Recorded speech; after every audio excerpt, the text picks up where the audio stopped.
तर आज आम्ही निघालेलो आहोत देवदर्शनाला, म्हणजेच अक्कलकोटला. 2-3 महिन्यानंतर का 6 महिन्यानंतर का समथिंग मी निघालेली होती. तर सकाळी 5:30 वाजता आम्ही घर सोडलं आणि आमच्या सोबत होते उमेश सर आणि त्यांचे मित्र आणि ऋतुजा आणि मी नेहमीप्रमाणे. तर निघालो. मी घरून खाऊ बनवून आणला होता कारण मी चहा पित नाही आणि थोडंफार खाणं पिणं झालं. नंतर आम्ही पोहोचलो पुसेगाव मधल्या सेवागिरी महाराजांच्या समाधीमध्ये. इतकं सुंदर तिथलं क्लायमेट आहे की तिथं गेलं इतकं प्रसन्न वाटतं ना. आणि तो जो चंदनाचा सुगंध आहे जो हाताला लावून इतका छान आहे ना, मी सांगू शकत नाही. त्या वातावरणात एक वेगळीच जादू आहे की तिथे बसल्यानंतर नाही समाधानी वाटतं, असं तिथलं क्लायमेट आहे.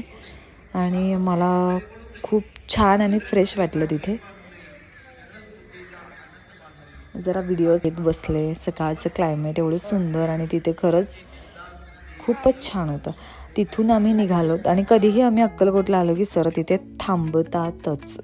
निघालो आणि चक्क इकडचं ऊन बघून ना मी स्वतःला कंट्रोल नाही करू शकले व्हिडिओज घेण्यापासून. कारण साताऱ्यातला पाऊस बघून ना अक्षरशः कंटाळा आला होता. आणि इकडे मस्त क्लायमेट होतं, ऊन होतं आणि रस्त्याने एकदम छान सकाळ सकाळ मस्त वाटत होतं. थोडे हेअर वगैरे जरा विस्कटलेले नीट केले कारण व्हिडिओत खूपच विचित्र दिसत होतं. आणि या मॅडम तर काय मेकअप रिमूव्ह करतायत आणि परत मेकअप करतायत. 2 तासाने कोण मेकअप रिमूव्ह करतं? हा ऋतुजा, आपलाच मेकअप आपलंच सगळं, त्यामुळे काय मेकअप आर्टिस्ट आहेत शेवटी.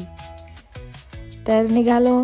रस्त्यात खड्डे का खड्ड्यात रस्ते समजत नाही बाबा, भयंकर खड्डे होते.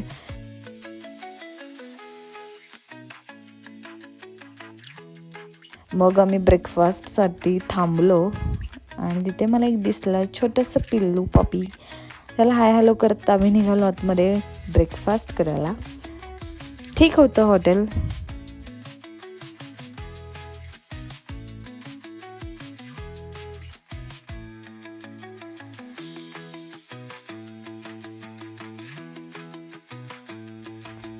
ब्रेकफास्ट केल्यानंतर आम्ही आईस्क्रीम घेतलं व्हॅनिला, जे की मी कधीच खात नाही, पण आज तुझ्याच्या चॉईसने घेतलं.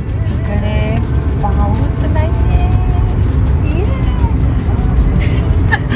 खूप दिवसानंतर ना सूर्य बघायला भेटला जवळ, त्यामुळे सगळे खुश आहेत. आता हसत होतीस ग? केवढं कडक ऊन आहे यार. सातारा तू का मला मारलास? मला वाटलं माझा घेतला. आता पोस्ट पाऊस नाही. खूप दिवसानंतर न सूर्य बघायला मिळालाय. अगं आत्ता खुश होतीस? ऊन आले. ऊनच आहे म्हणजे इकडे पाऊस नाही. फटक दिसते. आता पोस्ट करणार आहे पांढरी फटक.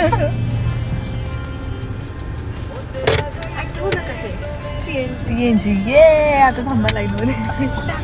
रस्त्यातून खात पीत चरत आम्ही पोहोचलो अक्कलकोटमध्ये. आणि तिथलं भयंकर ऊन म्हणजे मी इमॅजिन नाही करू शकत. आपल्याकडे पाऊस म्हणून मी अगदी शॉल सॉक्स वगैरे नाही का थंडी वाजते म्हणून घेऊन गेले, पण तिथं गेला त्याचा काहीही उपयोग नाही झाला. उन्हाचे चटके लागून मी टॅन झाले अक्षरशः. आणि छान दर्शन झालं. छान म्हणजे खूप गर्दी होती कारण गुरुवार होता योगायोगाने आणि सगळे भक्त तिथे आले होते, त्यामुळे गर्दी भरपूर प्रमाणात होती. लोकलचे लोक दर्शन घ्यायला आले होते गुरुवार असल्यामुळे. पण आम्हाला दर्शन छान मिळालं, मस्त झालं दर्शन वगैरे.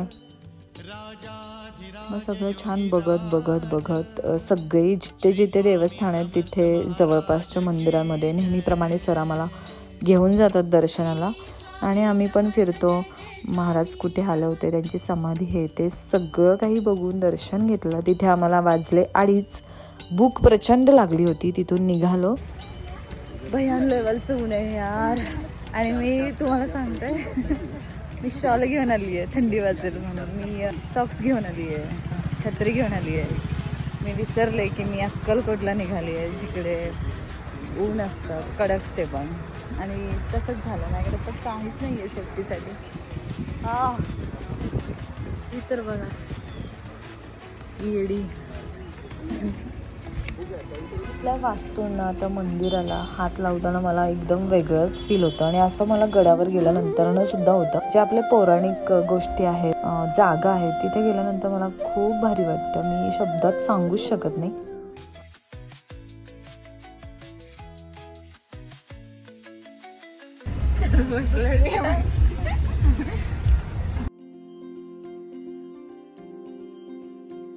चोळाप्पांच्या वाड्यामध्ये महाराजांच्या बऱ्याच गोष्टी आपल्याला बघायला मिळतील, जे ते रोजच्या आयुष्यात वावरत होते.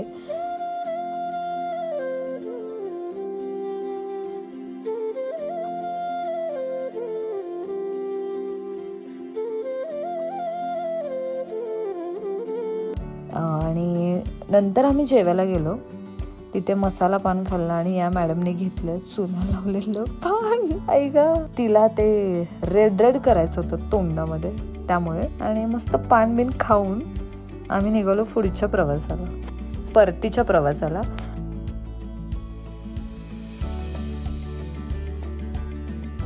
आणि मी सकाळी पेरू घेतलं होतं आणि ते पेरू कट करण्यासाठी आमच्याकडे काहीच साधन नव्हतं, म्हणून आम्ही इथे थांबलो आणि मी त्यांच्याकडे गेले. काका प्लीज मला सुरा देता का, नाईफ देता का, चाकू देता का, असं बोलून मी त्यांच्याकडून ते कट करून घेतलं. आणि हे सरांनी माझं शूट केलं. मस्त चटणी लावलेला पेरू होता, खाल्ला.